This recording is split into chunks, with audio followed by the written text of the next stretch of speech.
But that trust, the very foundation of our relationship, was built on a mountain of lies. I was changed. This isn't just a story about a breakup.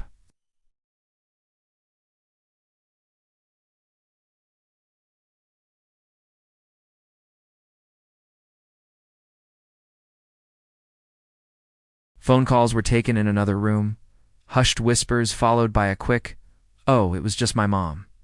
I brushed it off. I trusted her. Why wouldn't I? We were building a future together.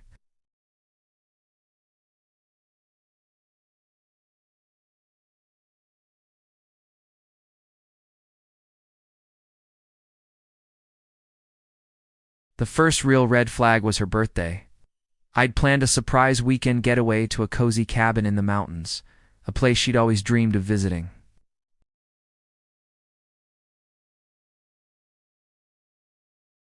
The day before we were supposed to leave, she called me, her voice strained. "Babe, I'm so sorry. Huge project just landed at work. It's all hands on deck this weekend. I can't get out of it." I was disappointed, of course, but I understood, or at least I told myself I did. "Work is crazy. I get it," I said. "We'll go another time." That weekend I was moping around the apartment when a mutual friend, Sarah, posted a story on Instagram. It was a group shot at a trendy new rooftop bar downtown, and right there in the middle of the laughing crowd was Chloe.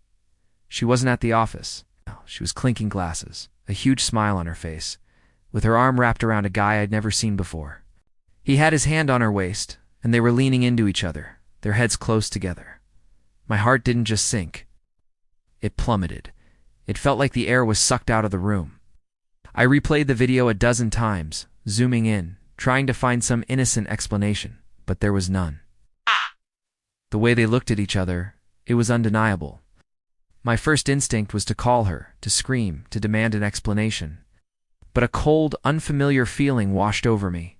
It was a calm, chilling clarity. If I confronted her, she'd just lie more.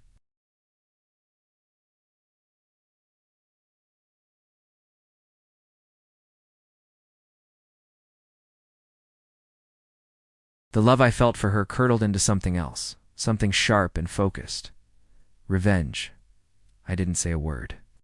When she came home that Sunday night, looking exhausted, she gave me a weary smile. "Longest weekend ever," she sighed, falling into my arms. "I missed you so much." I held her, the smell of her perfume, a scent I once loved, now making me sick.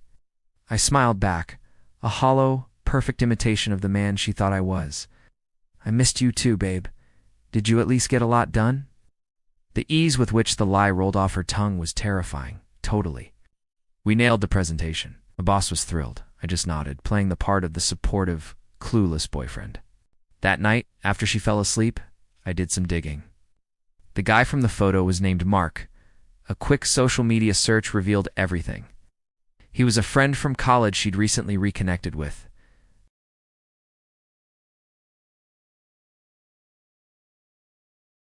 Dinners at restaurants she told me she was too tired to go to.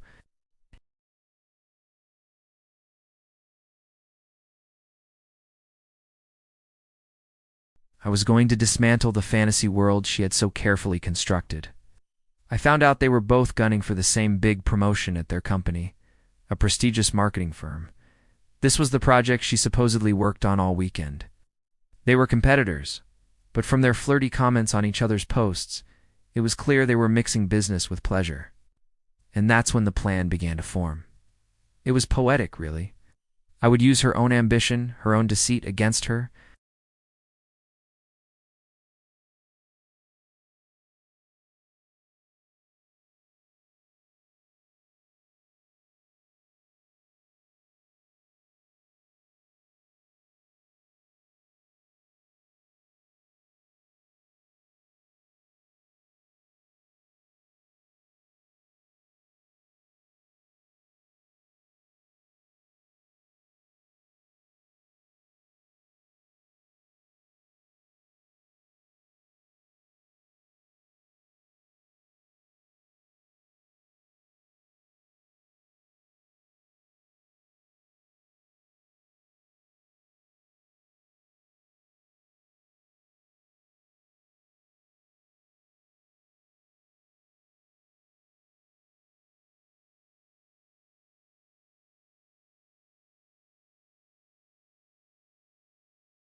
I didn't have to exaggerate. I just presented the truth she had so carefully hidden. I spent that day packing. I boxed up 2 years of my life, every photo, every gift, every memory.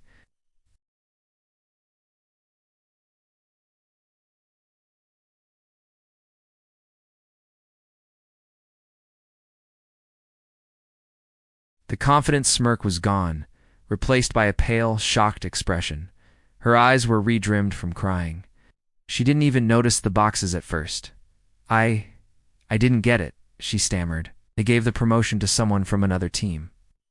They opened an internal investigation into me and Mark IV for professional misconduct. They knew Alex. They knew everything. How could they have known? I just looked at her, and for the first time in weeks, I didn't have to fake a smile. I stood up and gestured to the boxes around us. I guess some people just don't like liars, Chloe. The color drained from her face as understanding dawned. The shock turned to anger. You did this?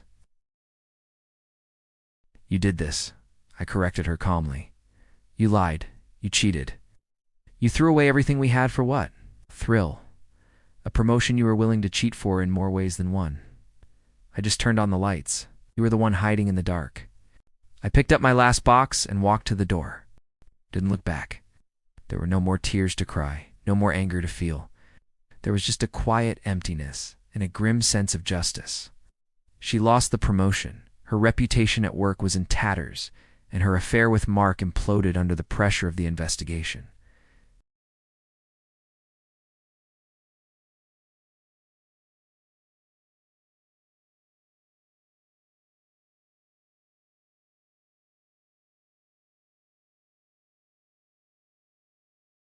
A story built on truth. Thanks for listening to my story. If you've ever been through something similar, know that you're not alone, and you deserve better. Don't forget to like and subscribe for more stories. See you next time.